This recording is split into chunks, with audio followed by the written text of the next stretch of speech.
Ever had a patient strut in demanding massage, hot packs, and the latest gadget they found online, and you're just standing there wondering, wait, what? You're trying to keep the peace, but inside you're wondering, passive only physio, is that even a thing? Yeah, I've been there too. Early on, I didn't want the hassle, so I gave in. Passive treatments, sure, anything to dodge the pushback and avoid conflict. But none of it fixed my patients, and all it did was stress me out. You don't have to blow up in anger, and you don't have to melt into a spineless jellyfish who says yes to everything. There's a better path. If a bit of passive fluff keeps the peace, well then fine. I've done a bit of ultrasound just to have 8 minutes of uninterrupted teaching time. And in that window, I could talk to patients about movement and activity that actually could change their life. So stick around. I'll show you how to handle those tricky patient moments, and you'll never look at passive care the same way again. Major idea number 1, passive PT care is just the icing, but active physical therapy builds the cake.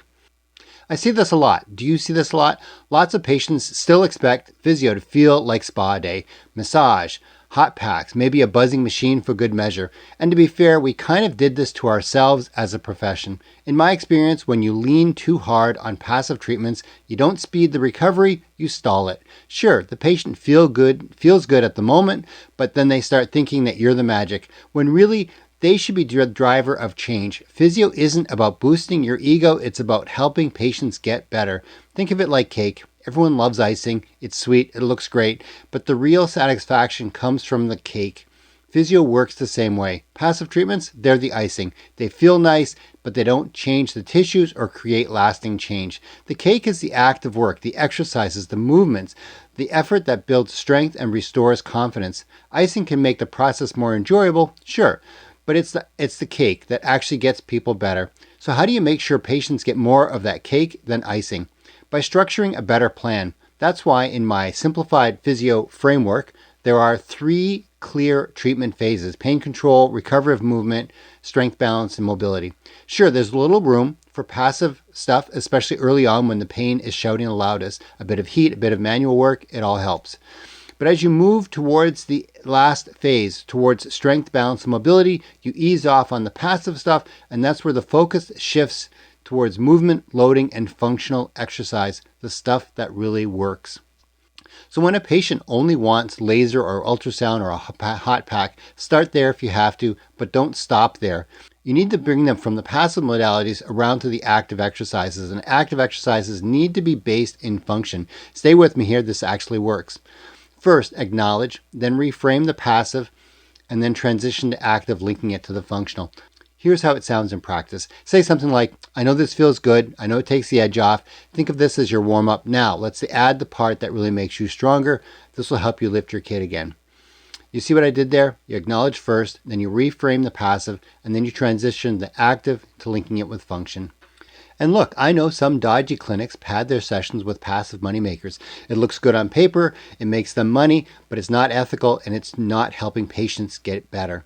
The real win isn't gaming the codes, it's getting the real results and building trust. When patients feel in control, they stick with you, they tell their mates, they see you as the one who actually helped them turn things around. And that's how you get to outcomes and a career that doesn't chew you up. So ask yourself, are you the physio with a treatment plan or a spa attendant slapping on another hot pack?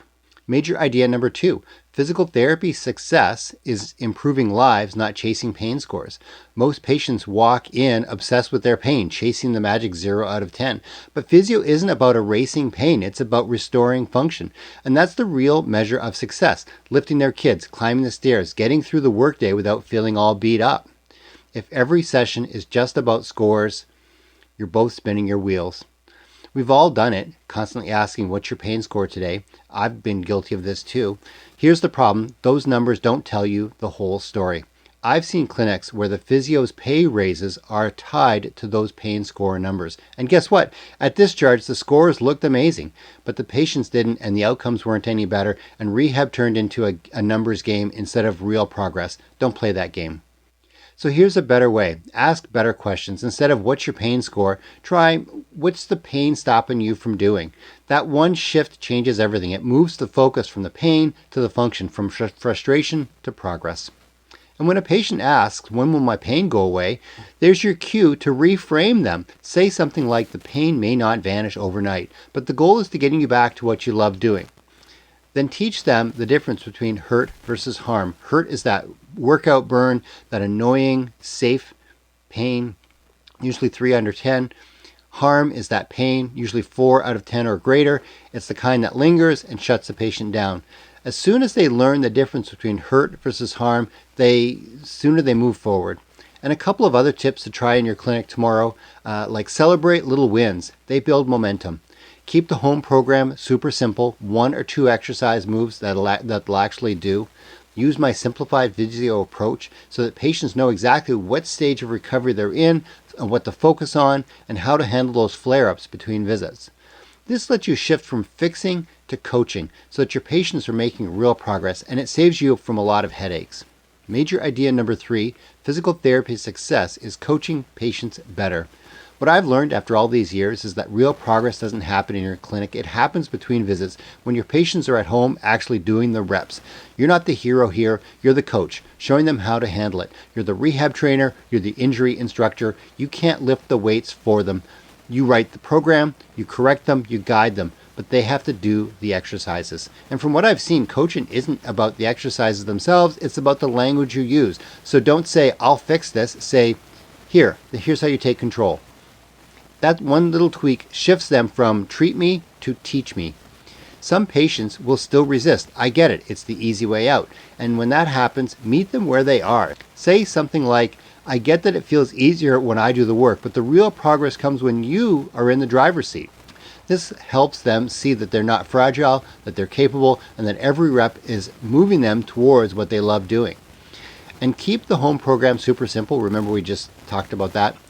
It isn't rocket science, but it is a big deal. Give them 1 or 2 home exercises that they'll actually mean something to them.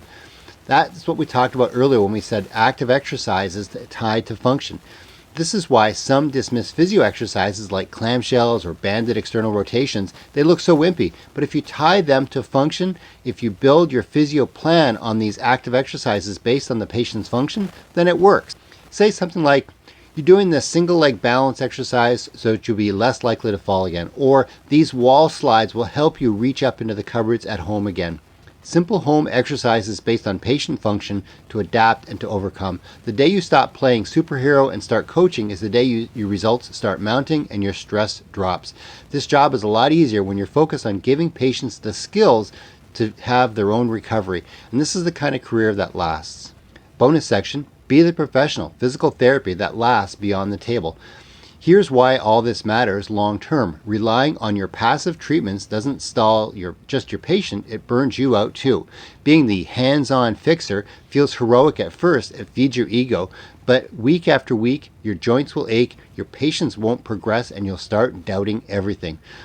Look after your own energy isn't selfish, it's how you stay in the game long term. That's the difference between being a technician and a professional. A technician repeats the same feel-good service over and over again without a plan. A professional builds their treatment plan, coaches them through the stages of recovery like we talked about, and focuses on teaching their patients how to help themselves get better. Active care does exactly that. It lasts beyond the clinic. It puts responsibility where it belongs, with the patient. Remember that movie, The Karate Kid? Remember how Mr. Miyagi had Daniel-san doing all those wax on, wax off?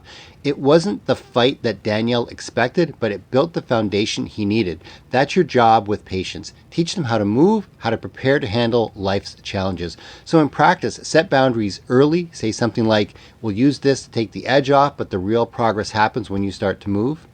Teach practical home exercises that patients will actually use to improve their function. Say something like, I know this heat and laser and ultrasound feel great, but you need these mini squats to get out of the chair and get up and down those stairs.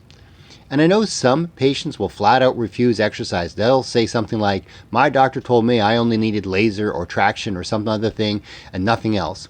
So don't go yelling at the doctor. It won't help. Doctors are swamped, and who knows what the doctor actually said to get the patient out of their office. Be polite, be professional, document both the refusal and the education you provide. This protects you and shows what happened and demonstrates skilled care. For example, chart something like patient refused active treatment and requested passive only, education provided on the benefits of active care, plan to reattempt active exercises next visit. That way, if the insurance ever questions you why there's no skilled treatment, you've got proof that you're doing real rehab, not just slapping on a hot pack. And don't forget your own self-care. Keep stress in check, set limits, guard your time off. A burnt-out physio can't help anyone. As Stephen Pressfield says, a pro isn't driven by mood or motivation. A pro shows up, does the work, and delivers. So looking back on my physio career, passive care is the icing. Sure, it's sweet and delicious, but it does not last. Active care is the cake, and that's the part that fills you up and keeps you in the game. Keep an eye open for patients who are hooked on the passive treatments. Use it when needed, sure, but steer them back towards active treatments because that's what really works. Tie in every exercise to what actually matters to the patient and set boundaries early so that they start owning their recovery, because that's why we're here. This isn't theory, it's what keeps patients progressing and keeps you from burning out. So ditch the lazy, feel-good cheats. Build results that stick for your patients and for your sanity. That's why I keep making these videos.